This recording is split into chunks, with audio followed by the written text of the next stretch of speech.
What is up, people? This is the Vinyl Casket. My name is Nick. It is a pleasure to see you guys. You can check out the Vinyl Casket, Home to Lamest Taste, on YouTube under the Vinyl Casket, all one word, where you could subscribe, like, and comment, hit the bell for much, much more. We do a ton of cool videos. We have kind of committed to 2023 being the year of a consistent schedule of videos every week, not always on the exact days, but we're doing at least 5 videos a week. And this is our weekly comic book review. Every single week, towards the end of the week, we'll do a video just like this. You can check out a whole playlist on my channel of weekly comic reviews, where I go on Wednesday to my local shop, Fourth World Comics, and I get the books, I read the books, I bag and board the books, take pictures in my Lightbox for the Instagram at Vinyl Casket Comics, this way, where I do little mini write-ups and whatever. You can check out my TikTok at Vinyl Casket, where I do videos for my haul. And then I sit down with you guys every single week live on Twitch, and then later on it's uploaded to YouTube, and I talk about my books. So with that being said, we're already a minute in. We're going to look at the stack. A big one. First week of the year was really small. Second week was really big to make up for that. So we do indies, Marvel, DC. We rate them 1 through 10. We're starting with indies. We're starting with Image Comics. As I choke on dust. Which honestly surprised me, because I didn't realize it until I just looked at it just now. The logo on Image is no longer the 30th anniversary, it looks like.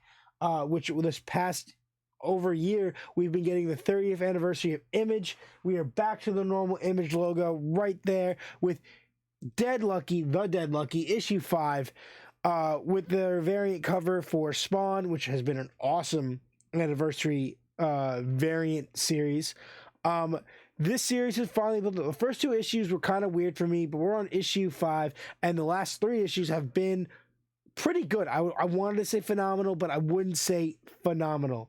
They're good. This is a really solid series.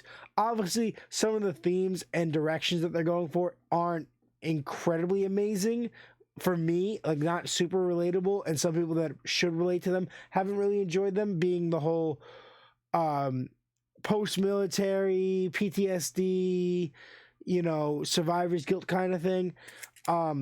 I think it's built the character into a good position. At first, it was kind of weird how they were using it, but I think the way they've led into it and with the position they're at currently is really solid.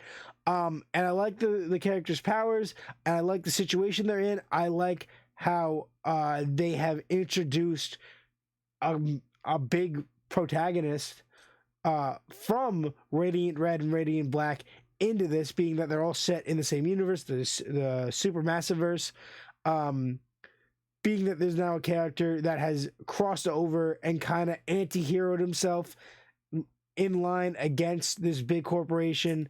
And I like that. I think that added a lot of depth to the series, especially this issue, particularly with him having like really cool backup characters that we didn't get enough spotlight on, and I'm really excited to see more about.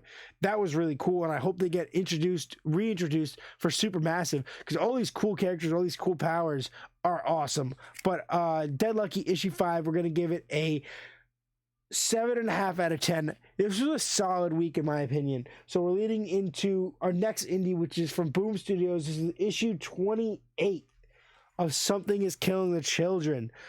This is really cool. Most of the variants I get from this series aren't necessarily don't have the title, don't have anything. They're usually virgin covers, right, with nothing on them but artwork. This is one of the few exceptions where I really liked one of their B covers, I believe, that still has the title and everything on it. It's very rare for me to like stuff like that from this series, because usually it's a little too cartoony with the art, with the lettering. But I really, really enjoyed this cover. And the issue was fantastic. I love the story arc that they are pursuing in this series, Something Is Killing Children. This story arc, and then 2 weeks ago or last week, I think it was 2 weeks ago, we got Book of Slaughter. Book of Slaughter was amazing and really shifted the direction of where the series is going, in my opinion. Added a bunch of things that we did not know, questions that we've been asking forever about the organization that is featured in this, the houses, and the church that basically hunts these monsters. We've been waiting to find out a lot of stuff from this series, and we finally got that information. And with that in my head, I'm going into this issue, and it's just flushing so many things out, and I'm so excited. Artwork was good, direction's good, momentum, pacing, dialogue, everything in this issue, good. And I can't wait to see Erica Slaughter versus Cutter. It's really building up. I thought it was going to happen this issue, but then Cutter is basically setting herself up because she wants this to be a massive spectacle. She doesn't want to just beat up Erica. She doesn't want to kill Erica. She wants it to be this giant event that if anyone ever thinks to go the path that Erica's gone ever, they'll reconsider, and she wants to have fun with it. This is a sick, twisted individual. This is an amazing book. I'm giving it an 8.5 out of 10. We are leading into Marvel now. We have like 3 or 4 books from Marvel. Actually, more than that. We have a good amount of books from Marvel. We're starting with issue 2, the final issue of this miniseries of Miss Marvel Dark Web. I liked it. Halfway through the issue, I'm like, is there an issue 3? Because like this is a little weird. Like the direction they went with the inventors was strange and very fast paced. Obviously, it's a 2-issue miniseries. It has to be fast paced. This issue was hyperspeed. I feel like we were towards the end of the book, I was like, wait a minute, didn't she fight a bunch of people in Limbo, and then all of a sudden she's in New York fighting a bunch of birds with the memories, or that think that they're like these famous inventors from back in the day? It just blew my mind. Then the Miles Morales throw in. It was a solid issue, solid miniseries. I just think it was super cramped when it could have been like a 3-parter, right? Could have spread it out, given it a little bit of time to grow and take its time. They sped through this. And because of that, while it's good and the art was solid, I'm going to give it a 6. Just because I think the pacing was just super, super fast. Okay, we're staying on the trend. We got Amazing Spider-Man 17, the main story of Dark Web. Awesome cover. I like this. I do like the direction that this main story is going. I think the involvement of J. Jonah Jameson's cool. I think that this weird demon character that wants to be a superhero like Spider-Man, and how they're messing up the names, this Insidious 6 was really cool. I like the themes here. I love the artwork for this issue, actually. Like, I thought the artwork here was incredible. McGinnis really stepped it up, at least in my opinion. And I guess being in Limbo kind of makes like the cartoony boxiness fit. But it was awesome issue.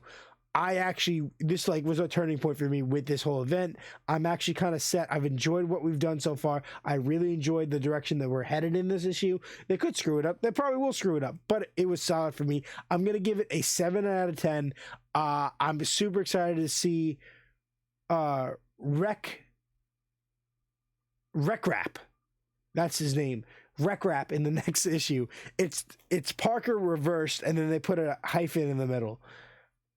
I'm excited to see it. It reminds me of something out of like the 90s cartoon or something weird. How he's like this buff, weird, symbiotic version of Spider-Man. We'll see. Very excited. It could have been better. It could be a lot better, but it's not bad. What is pretty good, though, is issue 2 of Miles Morales Spider-Man.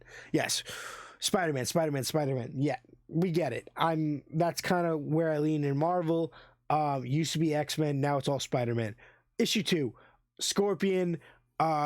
Really enjoyed it. I like the whole what's her name, Misty Knight, that inclusion. I love the direction that we're going with this series.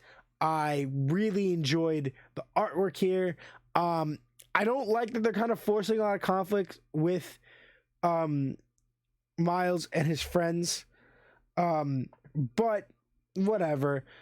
This new villain at the end that's going after his friends is interesting. We'll see where it goes. I'm excited. Hopefully it works out right. Really cool series. Definitely check it out because it's only in issue 2. Read the previous series because it kind of links directly in. They're kind of trying to force conflicts that weren't relevant in the last series in these 2 issues so far, with him having issues with his friends. I don't like that. I hate when new writers take over and want to, oh, we're gonna make it feel like it came right out of this run, but we're gonna add unnecessary conflict that doesn't add any character development just to create conflicts that we can maybe tap into later. No, just let him have friends. Like, it's the same thing with Peter. They always build up this relationship, then they throw it in the gutter. We're gonna give this a 7.5. Okay, we move on to issue 7 of Daredevil. Really like where this is going. I feel like the overall storyline pacing is a little slow. The issue itself isn't badly paced, but the story arc is like at a weird pacing, at least at this point. I love this new costume for him. I know it's been like 2 or 3 issues now. I'm really loving it. I liked what he did with Bullet, and then it turned around on him. So hopefully he can save Bullet. Frank Castle's kind of pissing me off. I'm not reading his series, but we'll see what's going on. I'm gonna give this a 7 as well. Issue 6 of Predator. Holy crap.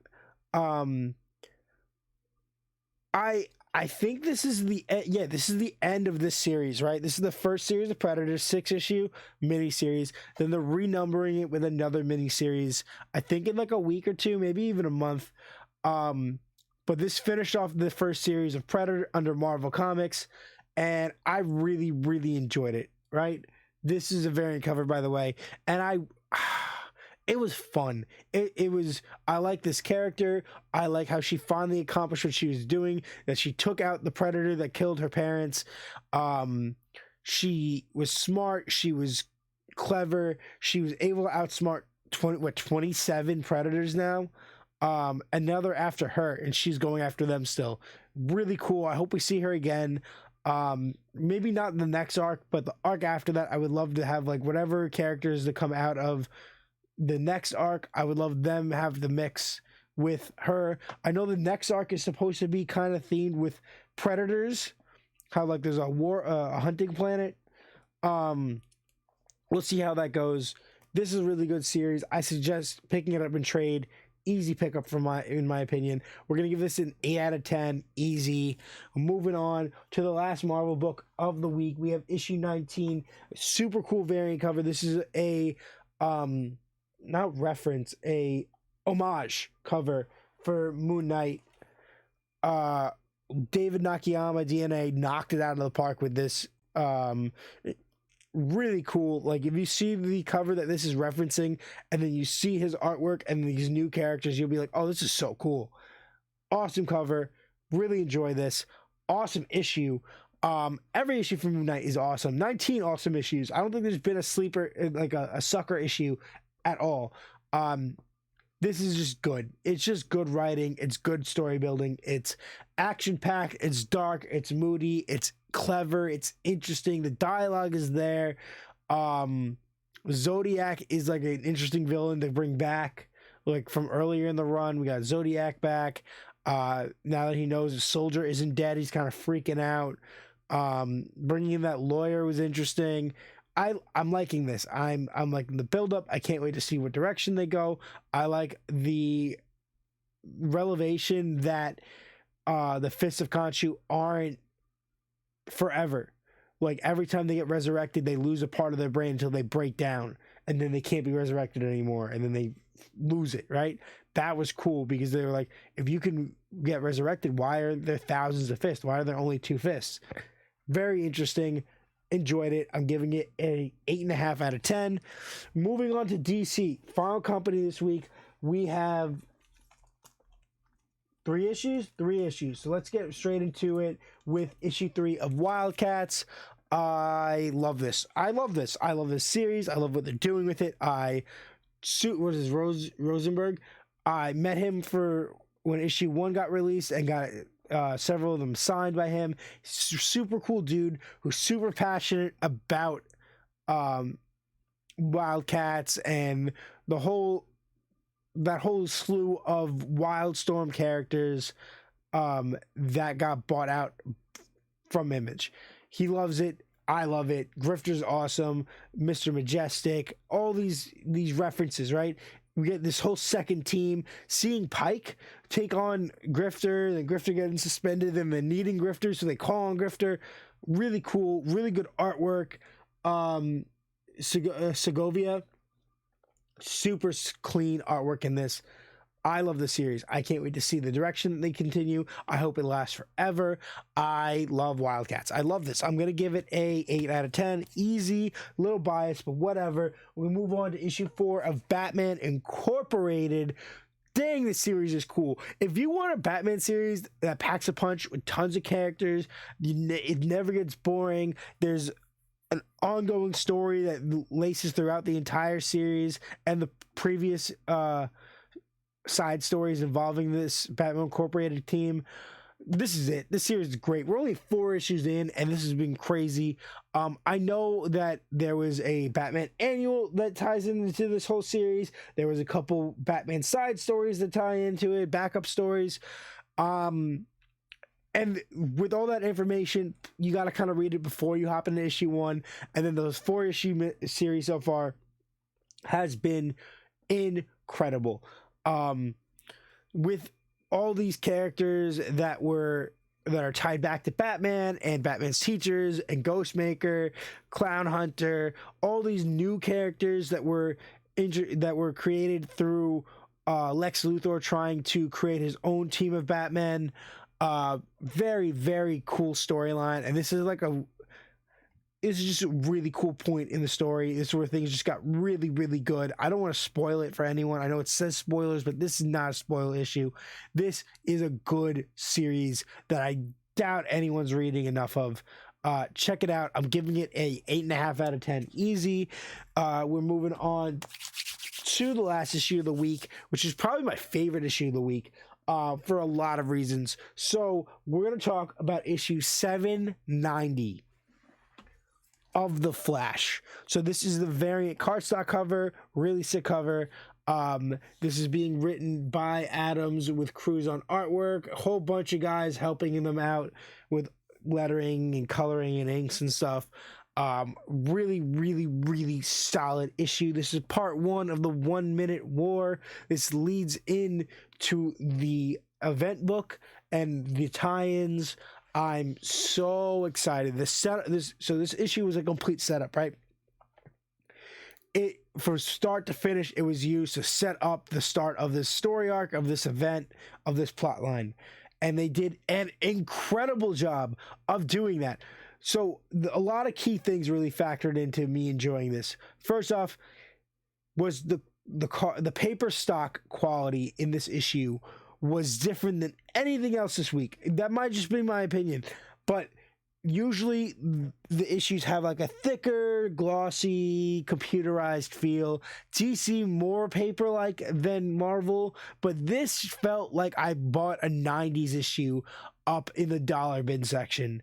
Like, so crisp. The coloring was so, like, had a weird nostalgic tone to it. It was good. The art style that Cruz went with was fantastic, in my opinion. It's one of my favorite style. Like, if I had to pick a bunch of artists that fall into his style, he would be in my favorite category. It was just good. The build-up and the story of all the different Flash characters tied in, right? You got Wally with his family, with the kids at this party, with Mr. Terrific, with Animal Man, and then you got Kid Flash, Impulse, Jesse Quick, Max Mercury, Jay Garrick, Barry Allen. You tied in everyone. Everyone was there, right? We're missing the Flash of China. We haven't seen her in a while.